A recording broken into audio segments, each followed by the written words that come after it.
Aminado si Davao City Mayor Sebastian Baste Duterte na bumiyahe siya patungong Maynila upang mag-apply ng visa patungong Netherlands sa pag-asang mabisita ang kanyang ama na si dating Pangulong Rodrigo Duterte habang may pagkakataon pa siya. Ilang lamang ito sa naging pahayag ng alkalde nang humarap ito sa mga taga-suporta ng dating Pangulo sa tapat ng kanilang bahay sa Davao City kagabi. Sinabi ng alkalde na wala siyang anumang bagong balita tungkol sa kasalukuyang kalagayan ng kanyang ama.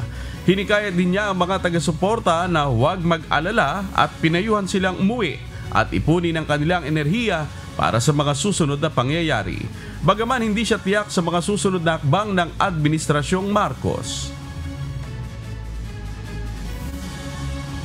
Alam mga ordinaryong tao, ordinaryong tao, mabuhat yan nila sa mga usa na lang yung sa inyo ka.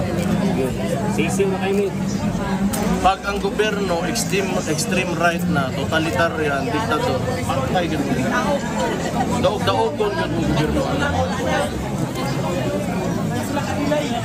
O na, naman tayo mga katarungan yun. Naman tayo mga katarungan, tayo mga katungod ba? Manilan to ninyo. Dili basta-basta nga pwede tamas-tamasan, tamag-tamagan na ito. Bantay lang mo, vigilant lang yun. Vigilant lang. Suko lang mo. Taman sa asa sakto inyong mga katungod.